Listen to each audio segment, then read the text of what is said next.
Ein lieber Gruß an deine Freundin. Uff, gut, hä? Gruß zurück. Ist ja bald Ja, oh, du bist auf Französisch angelernt jetzt, oder wie?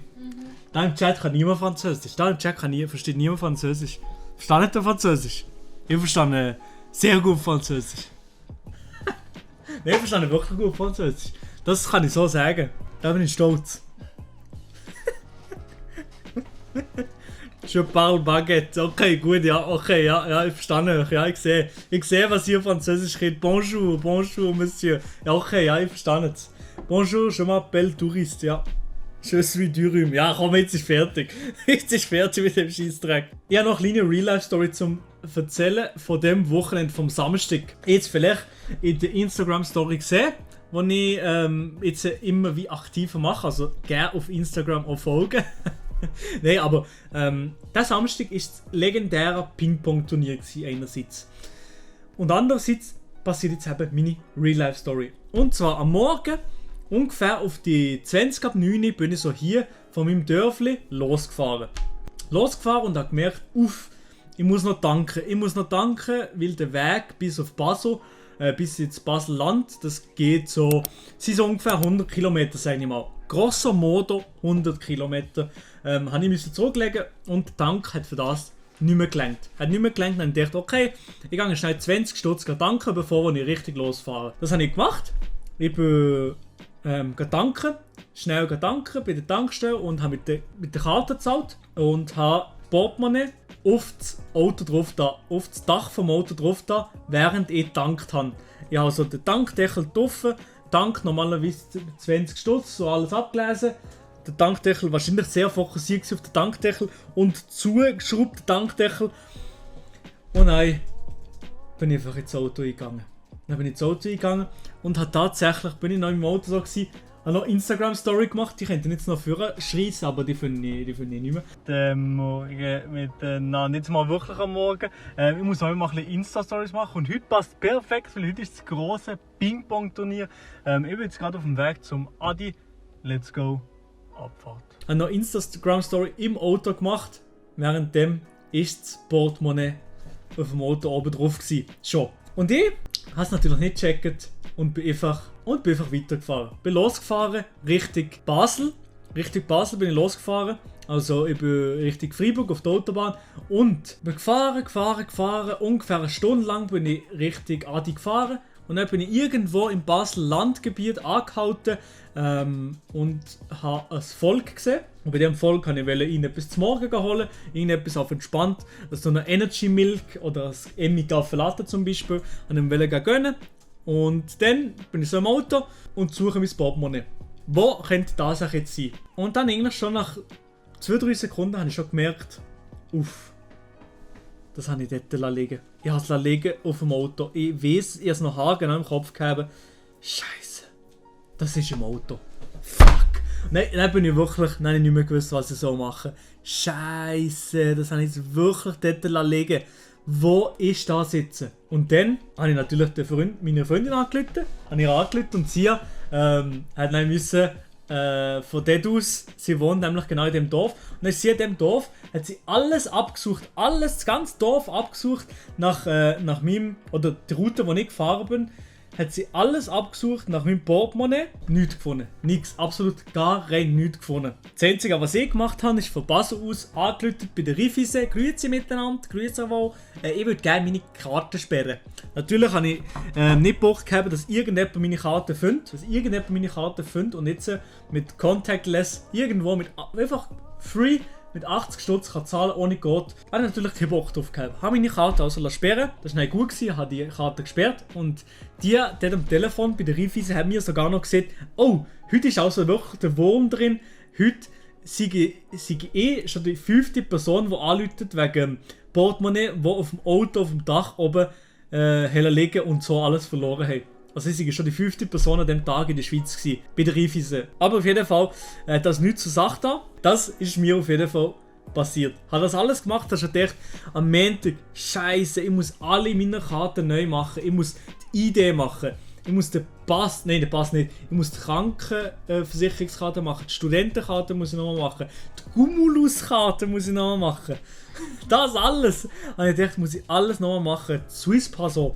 Und ich dachte, Scheiße. Und dann habe ich Ping-Pong gespielt. Wie ein Gott. Ich habe gewonnen das Turnier, aber das ist eine andere Geschichte. Ich habe das Turnier tatsächlich gewonnen. Sehr, sehr cool gewesen den ganzen Tag. Ich habe probiert, natürlich mir den Tag nicht zu vermiesen von dem Scheiß. Das ist eigentlich relativ gut gelungen, weil meine Freundin hat sich sehr, sehr gut gekümmert hier bei uns in der Umgebung um das Ganze. Hat es natürlich nicht gefunden und wir sind davon ausgegangen, dass es eventuell ist gestohlen kam, eventuell nicht. Aber wir haben es auf jeden Fall nicht gefunden. Das war ein bisschen schade gewesen, aber es hat sich Mühe gegeben und so.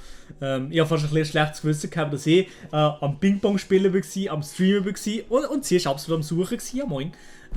Aber auf jeden Fall ist es nicht aufgetaucht. Ich dachte, Scheiße, jetzt muss ich das am Montag alles nochmal machen. Dann haben wir das Ping-Pong-Turnier alles fertig gehabt, bin ins Auto eingestiegen, Richtung Freiburg. Zurück ins Freiburgerland, zurück ins wunderschöne Freiburgerland. Bin ich gefahren, voll Gas. Ich bin einfach auf der Autobahn gefahren. Dann bin ich Egerkingen, bin ich rausgefahren, weil ich Hunger gehabt habe. Ich dachte, komm, ich gehe jetzt noch schnell Mac essen, weil das Egerkingen, dort an der Ausfahrt, da gibt es ein Mac. Das kennen wahrscheinlich die einen oder anderen von euch. Und dann bin ich rausgefahren, bin ins Mac, schnell ein paar Nuggets und Mac Chicken mir gönnen. Habe ich gerade essen und dann habe ich ein Telefon bekommen von einer Nummer, die ich nicht kenne. Und ich dachte, wer ist echt da sitzen? Dann habe ich zurückgerufen und dann auf einmal am Telefon jemand gsi, du, los, seid ihr der Maela Romani? Dann ich so, ja, wieso? Ich habe euer Portemonnaie gefunden. Und dort jemand wirklich über meine Großeltern, meine Adresse, meine Handynummer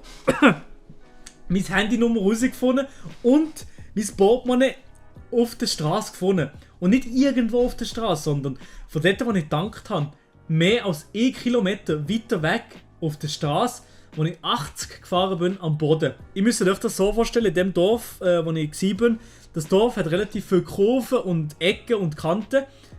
Und das Dorf ist nicht einfach so. Und in dem Dorf, dass dort das Portemonnaie nicht vom Dach weggeht ist während dem ganzen Kilometer, das ist unvorstellbar. Ich habe nicht gedacht, dass das Portemonnaie jemals so weit gekommen ist. Ursprünglich habe ich gedacht, dass es sofort weggeht. Und dann, später habe ich gedacht, dass sie irgendwo weggeht, keine Ahnung wo, schon bei der ersten Kurve. Aber es ist irgendwie, 1 Kilometer weiter ist das Portemonnaie erst vom Dach weggeht. Ja moin.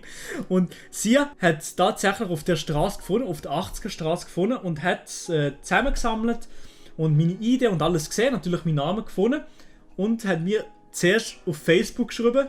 Aber ich habe kein Facebook mehr. Also ich habe noch Facebook, aber ich habe keine Facebook-App auf dem Handy und ich brauche Facebook nicht mehr. Darum habe ich dort den Kontakt nicht bekommen, also ich habe das nicht gecheckt.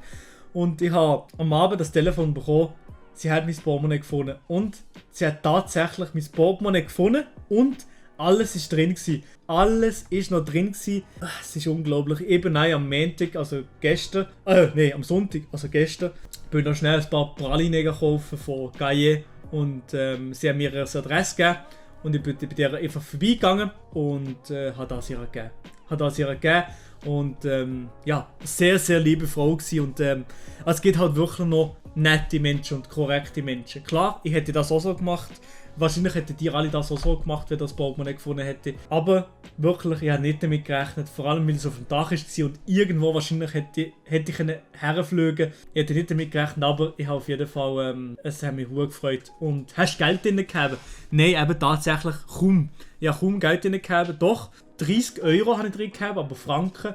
In Noten nichts. Und in Münz vielleicht 6-7 Franken habe ich gehabt. Also wirklich fast nichts. Gefunden hat es nicht meine Freundin, sondern irgendjemand anders vom Dorf. Also, nein, meine Freundin hat es nicht gefunden. Nee. Ja, ich habe Glück gehabt. Es hätte auf jeden Fall Leute gegeben, die das einfach genommen hätten. Ja, klar. Aber es hat auch nicht so viel Wertvolles drin gehabt. Und es ist wirklich sehr, sehr cool. Hat die Frau mir das einfach zurückgegeben. Sehr, sehr nice. Sehr, sehr nice. Und es gibt wirklich noch korrekte Menschen und dabei würde ich das auf jeden Fall machen. Ich habe auch einmal meine Kreditkarte verloren. Alles ersetzt. Swisspass, Kreditkarte, ID, alles. 4 Monate später fing es einfach in meine Jackentasche.